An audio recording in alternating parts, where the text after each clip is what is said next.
دو سورے بہت اہم، سورہ کوثر بھی اور سورہ انا انزلنا بھی۔ دشمنان سیدہ کے لیے پیغام بھی لے کے آ رہا، جو میں نے عرض کیا تھا کہ سورہ انا انزلنا کے دو حصے ہیں، پہلے حصے کا تعلق شہزادی سے، وما ادراک، کتنے ہی صاحب عقل کیوں نہ ہو لیکن عظمت سیدہ یا معرفت سیدہ تم اس کو پہچان ہی نہیں سکتے۔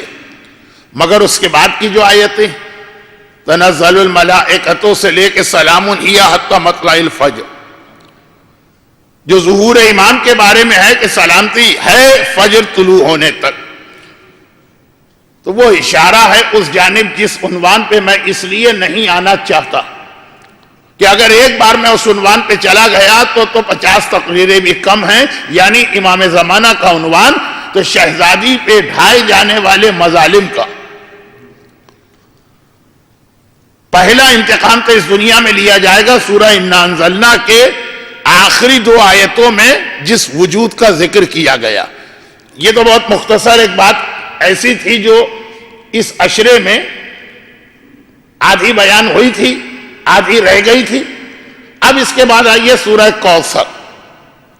گرچہ 20 جمادی الثانی کو یا 20 جمادی الاخری کو شہزادی کی ولادت کے جشن میں سورہ کوثر کی تلاوت زیادہ مناسب بھی لگتی ہے اور عام طور پہ کی بھی جاتی ہے، لیکن بہت مختصر کہ سورہ کوثر پروردگار اپنے حبیب کو بے شمار نعمتیں عطا کر رہا ہے، ساری کائنات ان کے طفیل بنی، لیکن جب شہزادی کا وجود دیا گیا تو خاص طور پر ایک پورا سورہ بنا کر انا اعطینا کل کوثر۔ یہ تو آپ سنتے رہتے ہیں، پہلے یہ بات اتنی مشہور نہیں تھی، اب بہت مشہور ہے کہ کوثر شہزادی کے ناموں میں سے ایک نام، وہ جنت کی نہر، خیر کثیر، اولاد کثیر، وہ سب بات کی چیزیں۔ کوثر ایک پراپر نیم ہے، ایک ناؤن ہے، پراپر ناؤن، علم ہے عربی زبان میں جسے کہتے ہیں شہزادی کا نام۔ انا اعطینا کل کوثر، اے حبیب ہم نے تمہیں فاطمہ عطا کی، اور فاطمہ عطا کی ہے تو خود حبیب کی جو ذمہ داری ہے فَصَلِّ لِرَبِّكَ، جہاں فاطمہ آئیں گی وہاں پہ نماز آئے گی۔ فاطمہ کا چاہنے والا اور ماننے والا کبھی نماز سے روگردانی نہیں کر سکتا۔ شہزادی کے مشہور ترین دو لقب، ویسے تو ابھی بھی جو برادر محترم درود پڑھوا رہے تھے اس سے پہلے شہزادی کے کئی نام انہوں نے بیان کیے، جو زیارت آج آپ نے یقیناً پڑھی ہوگی اس میں شہزادی کے کئی نام ہیں، لیکن مشہور ترین دو، ایک فاطمہ اور ایک زہرا۔ تو زہرا جو انگریزی میں کہا جاتا ہے لیڈی آف لائٹ، نور، اس کے بارے میں بھی روایت ہے کہ اس کا تعلق نماز سے ہے۔ شہزادی کونین جب فجر کی نماز پڑھتی ہیں تو چہرے سے ایک نور ظاہر ہوتا ہے، مدینے کا پورا مطلع جگمگا اٹھتا۔ ظہرین کی نماز پڑھتی ہیں، شہزادی کے چہرے سے نور ظاہر ہوتا ہے، سارا حجرہ جگمگا اٹھتا ہے۔ مغربین کی نماز 3 مرتبہ دن میں یا 5 مرتبہ دن میں جو نور ظاہر ہوا، اس کی وجہ سے فاطمہ خالی فاطمہ نہ کہلائیں، فاطمہ زہرا کہلائیں۔ یعنی اگر کسی درود بھیجے محمد والے محمد، یعنی اگر کسی نے اپنی زبان پہ شہزادی کا نام زہرا جاری کیا یا ذہن میں زہرا کا لفظ آیا تو زہرا کا مطلب ہی نماز۔ انا اعطینا کل کوثر فصل لربک وانحر، اس کے بارے میں 2 تفسیریں ہیں جن میں سے ایک تفسیر کا تعلق بھی نماز سے ہی، لیکن اس تفصیل میں جو میں نے عرض کیا کہ 20 جمادی الاخری کو جشن ولادت پڑھنے والے علماء جائیں گے، میں تو وہ آیتیں جو متفرق میں نے اس عشرے میں پڑھی ان کا اختتام اس سورہ کوثر کی کہ اس اعلان پہ کرنا چاہتا ہوں کہ اے حبیب ہم نے تمہیں عطا کیا ہے فاطمہ کا یہ وجود، بس اس کے شکرانے میں تمہیں نماز پڑھنا۔ اور نماز کے حوالے سے جب بات آئے گی تو 2 دن پہلے شب جمعہ ایک بہت ہی سخت قسم کی روایت میں نے پڑھی، اور ایسی کئی روایتیں یہ بھی اس عشرے کی باتوں کا سلسلہ آگے بڑھ رہا. فَصَلِّ لِرَبِّكَ، نماز پڑھ. اور نماز شہزادی کی سیرت میں باقی باتیں تو میں نے عرض کر دی، لیکن پرسوں کی روایت، اور وہ اکیلی روایت نہیں، وہ بھی تو روایت آپ نے سنی ہے نا کہ ایک دن بیٹی اور داماد یعنی شہزادی اور میرا مولا رسول خدا سے ملنے گئے، دیکھا پیغمبر حجرے میں بیٹھے ہوئے رو رہے ہیں. یہ روایت بہت پڑھی جانے لگی ہے، اس لیے میں خالی اس کا تعارف، روایت کا تعارف کرا رہا ہوں. رو رہے ہیں. ایک عام باپ روتا نظر آئے تو بیٹی طرف اٹھے گی، کہا فاطمہ جیسی بیٹی ہو، رسول جیسا باپ، گھبرا کے کہا بابا خیریت تو ہے؟ کہا مجھے اپنی امت کی وہ عورتیں یاد آ رہی ہیں جنہیں شب معراج میں نے سخت ترین عذاب میں مبتلا دیکھا تھا. شہزادی نے گھبرا کے کہا کہ بابا وہ کون سی عورتیں ہیں؟ بس ایک لفظ، ایک جملہ کہوں گا تو وہ روایت آپ کو یاد آ جائے گی. کہا وہ 11 گنہگار عورتیں میری امت کی، میرا کلمہ پڑھنے والی، ہم لوگوں سے محبت کرنے والی، اور میں نے انہیں بدترین عذاب میں مبتلا دیکھا. پھر پیغمبر نے وہ تفصیل بتائی، کیونکہ یہ روایت آج کل علماء بہت پڑھتے ہیں، تو صرف اشارہ میں نے کیا 11 عورتوں والی. شہزادی کونین غش کھا کے گر پڑی، بے ہوش ہو کے گر گئی. اور روایت یہ ہے کہ اس کے بعد مولا اور شہزادی اس روایت کو اپنے حجرے میں اکثر بیان کیا کرتے تھے.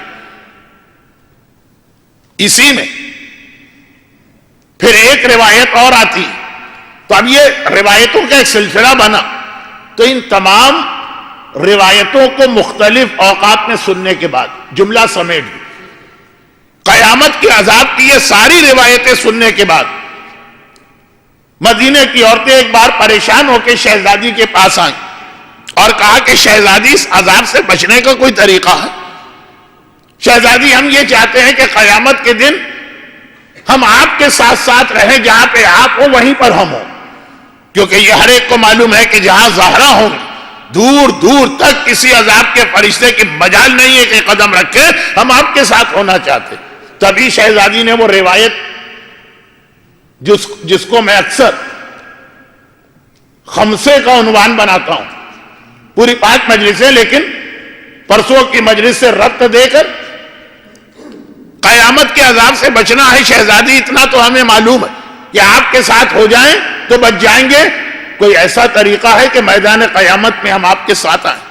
شہزادی نے فرمایا 3 عورتیں ایسی ہیں قیامت کے میدان میں اول سے آخر تک میرے ساتھ رہیں گی، اول سے آخر تک، قبر میں اٹھنے سے لے کے جنت کے دروازے پر پہنچنے تک.